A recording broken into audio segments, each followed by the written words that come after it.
crack open the window. Oh, that's better.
At Autodesk, we always are on the lookout for how we can better serve our partners and customers and create a better world designed and made for all. Studies show that by the year 2050, our world's population will surpass 10 billion.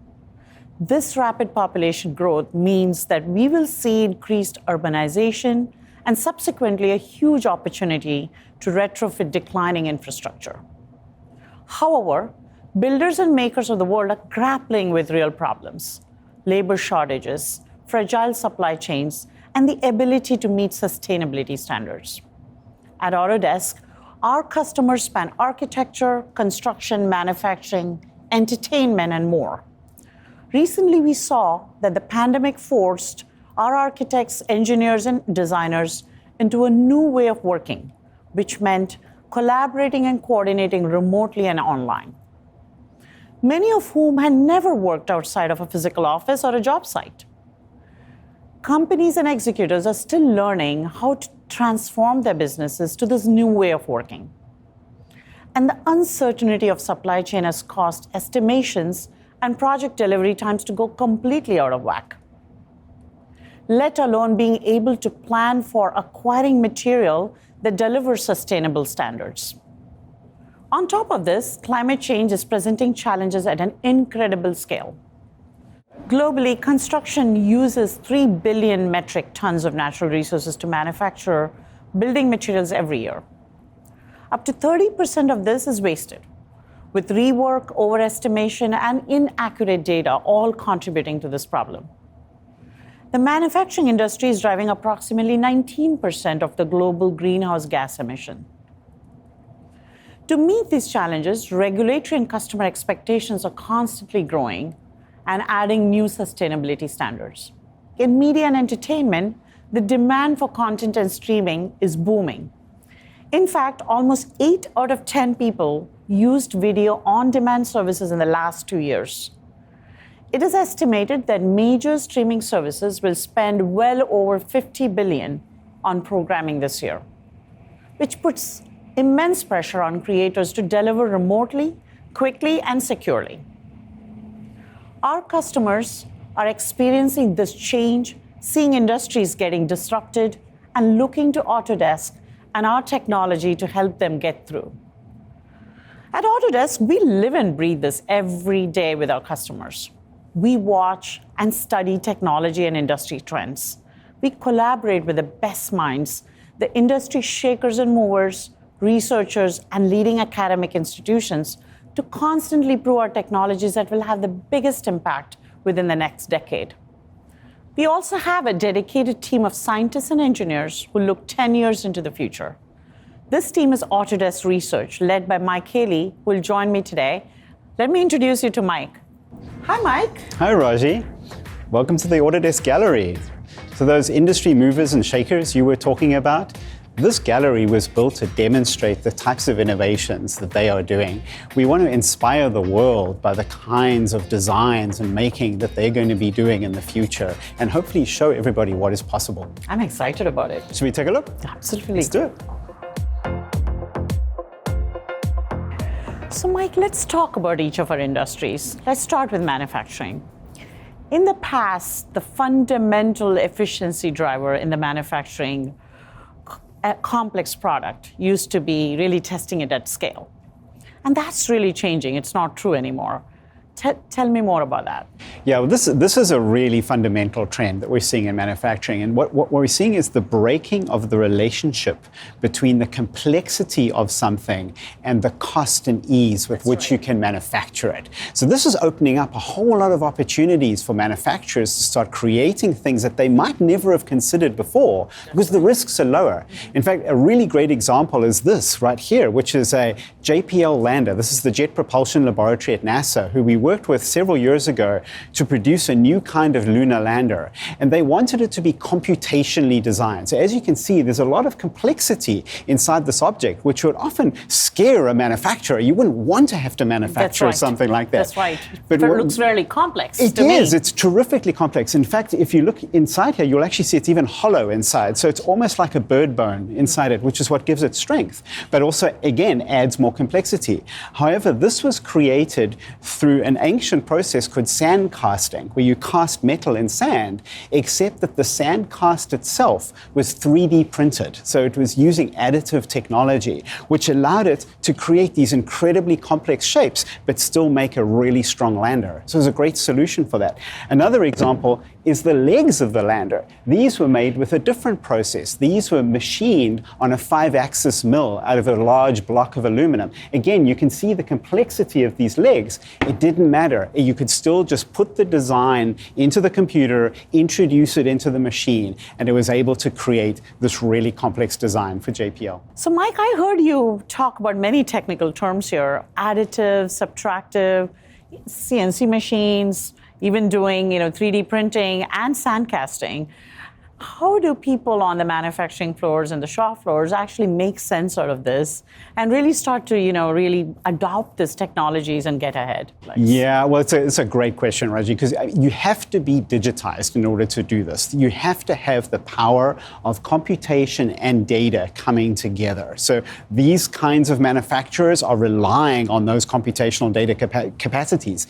What we're doing here, even in our own labs and Autodesk, is all of our machines are wired up to connect data constantly about how the manufacturing processes are working, how the machines are operating. That allows us to feed that data back into digital twins that then can predict how well future designs will be realized. What kinds of machine failures could we imagine? What kinds of design changes could we make that will make them more reliable in the future? I love the fact that you talk about connected data and connected data on the shop floors as well as through the machines, feeding into a digital twin or a digital manifestation of that asset is what's going to create that ability for them to visualize and sort of, use all of these technologies and have the confidence to build a really complex product like this. It's pretty cool.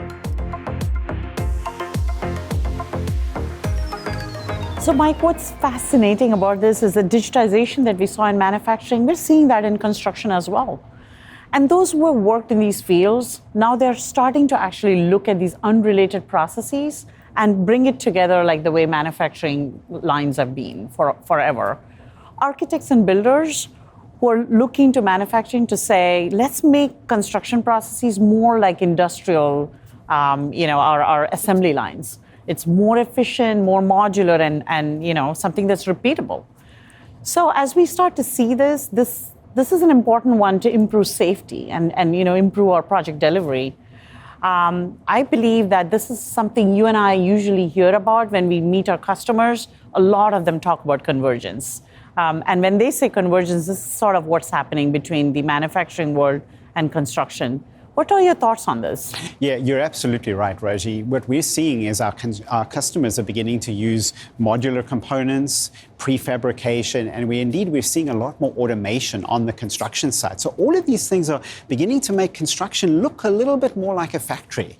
One of our customers, and actually as a partner we've worked with a bit, is a company called Apis-Core. And Apis-Core actually produced one of the world's first 3D printed houses, where they basically used kind of the same technology we were looking at before with the sand casting and the JPL lander. They were actually 3D printing concrete to make flexible forms of housing and do it really quickly. So you're seeing seeing even some of these same processes being used in construction. Another great example here you can see in front of us. So this is mass timber that's used a lot, is beginning to be used a lot in buildings these days. And it's really the combination of large pieces of timber, either using glue or special components like this to hold it together. There's a company, again, a customer and a partner we've worked with called Connextech. And Connextech are making a whole set of steel framing modules that you can really create almost any building you want from a standard kit of modules. And again, these are lessons that have been learned in manufacturing years ago, standard vendor lists, standard categories of components. It makes everything more predictable, more efficient. It's the kind of thing you'd want to see in construction, right, in the future.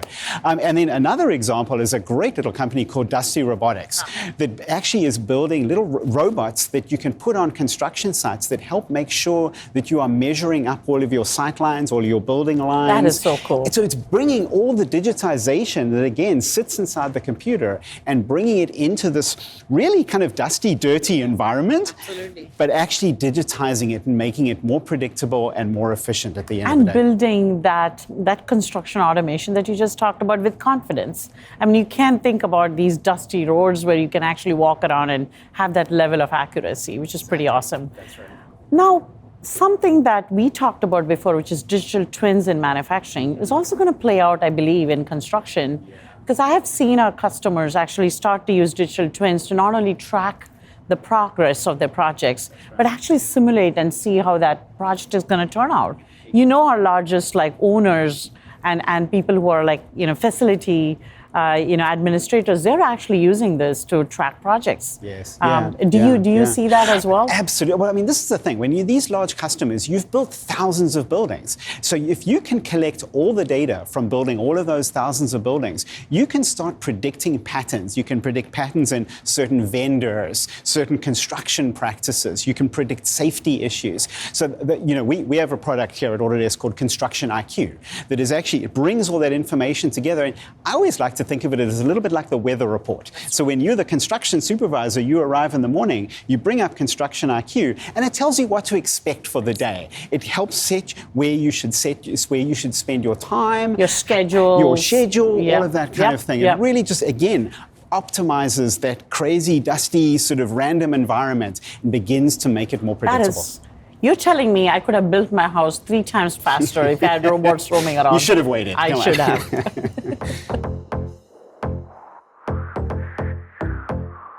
Mike, earlier we talked about unprecedented demand for content creation, and especially in the media and entertainment business. And you see that there is a huge increase in individual and independent content creators to sort of step up to that demand. We see content creators in many different platforms, TikTok, and we have seen them actually in some cases even working with gaming platforms like Fortnite. Now, they are not necessarily replacing the stalwarts like Disney or Blizzard, but they're really expanding the market. So how do you see automation play out in media and entertainment? Yeah, well, you just like you said, you're seeing a lot more creators. You're seeing a really new generation of creators that have really different expectations around the tools that they're using. So and a lot of those expectations mean that they have to be AI-powered tools, they have to be super easy, they're really flexible, they have to be fast. People don't want to spend months creating content, they want to do it fast, right? So tools like Ready Player Me, 3D tools like Snap, you're seeing a lot of these things kind of appear in the common sort of tool sets. Now, a great example that I actually want to talk to you about is these folks, it's Leica. So what's fascinating about Leica, we were talking about manufacturing earlier on, we were talking about 3D printing, and Leica again represents how media is changing and how they're bringing together a lot of these new technologies. So, you take something as old as puppetry. I mean, puppetry has been around for forever. Centuries, right?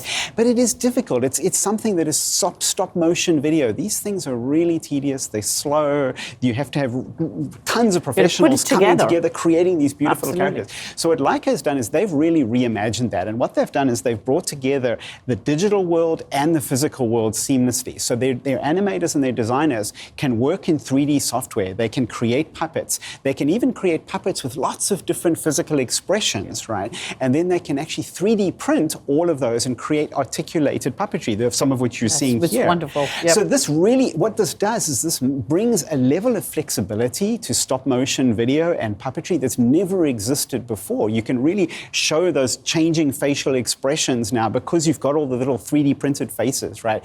But what you can also do is if the movie at some point requires, say, video effects, you've got the same puppets in digital form in these digital environments. So now the sky's your limit. You can use any video effects you want. Or you can even replace the puppet with somebody else try the same expression. You can blend these two worlds. So this one I really love about Leica is they bring that digital and physical world together to create these amazing entertainment And it's really going to democratize the content creators because at the end of the day, not everybody has the tool and the luxury to build all of these technologies to create an animated movie. Exactly. So this is really going to take off.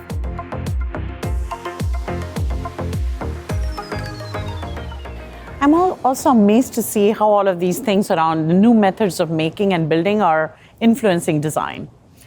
Historically, design was done in a silo, far away from the factory, construction site, or even in some cases, like the production studios. That's actually changing. In many cases, the folks who are really involved in the disciplines that are involved in a production life cycle, they want to be informed about a design change or in some cases influence the design. And this is really happening across the product life cycle. So in many ways, design and make is actually getting tightly coupled. Yeah, no, that's 100% true. And in order for more sophisticated things to be created, you need to understand more about the world, right? You need to understand the making process and you need to take that into account during your design process. So one of the things we're seeing is the use of simulation and digital twins that really do understand materials, manufacturing processes, chemical interactions, how fluid flows through things, all these sorts of things. You have traffic. to be, traffic if you're building a city, right? You have to understand those. So the example we're in front of right here is a company called H2Go that we've been working with over in the UK. And H2Go, they decided to tackle the problem of hydrogen energy. Now, as you probably know, hydrogen is a highly flammable gas. So you want to be careful carrying around lots of hydrogen. Right? You got to take that off your hand. If this was underneath you in your car, right? So what they did is they came up with a chemical formulation of hydrogen where it gets combined into a liquid hydro compound. And this compound, this liquid organic compound, is actually inert. You could hold a flame to it, it's not going to explode. Wow. But so you can now attach it to your car, to your drone, like this little drone up here. And while it's actually flying or moving along, the liquid gets pushed through a special reactor. And this is what you're looking at here. And this reactor creates hydrogen from that compound, just enough for that specific point in time. So you actually have a more efficient way of storing hydrogen and a safer way of using it. It's like creating hydrogen at runtime. It's like creating hydrogen at runtime, exactly. And the difficult thing with this is they had to create a very highly optimized reactor to do this. So if you look at the insides of this, or if you look at the design of this shape over here, it's got this very complex structure inside.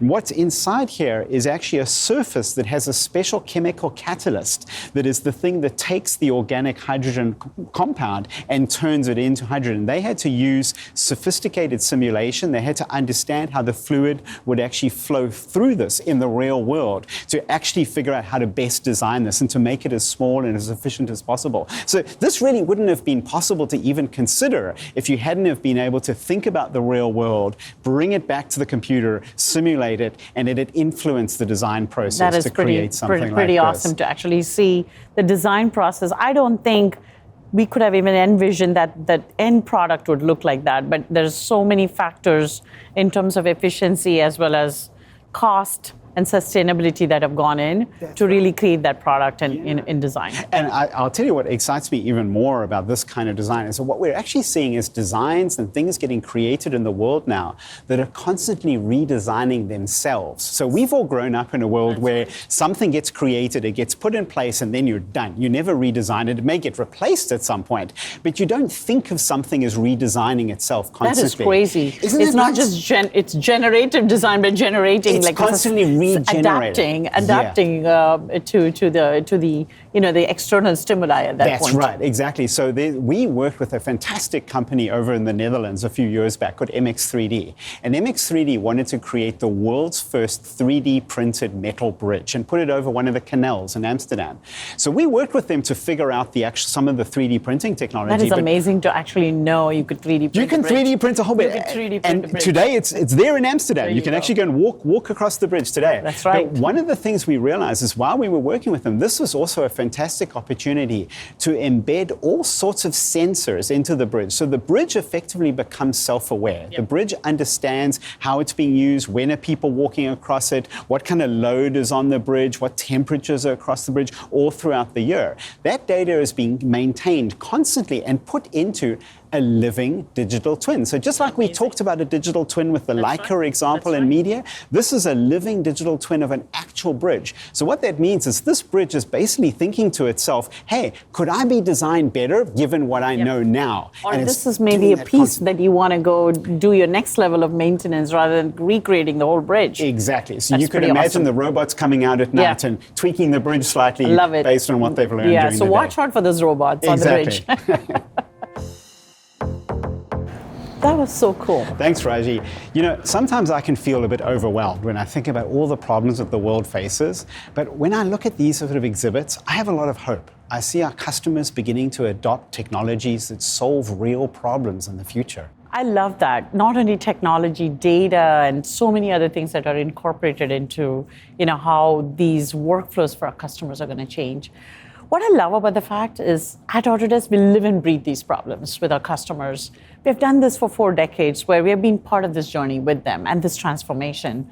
And I know one day you and I will be, maybe 2 decades from now, sitting on a beach, enjoying a drink and looking at how technology has transformed these industries and our customers' lives. That's what we hope and we dream for. I'm looking forward to that. Same here.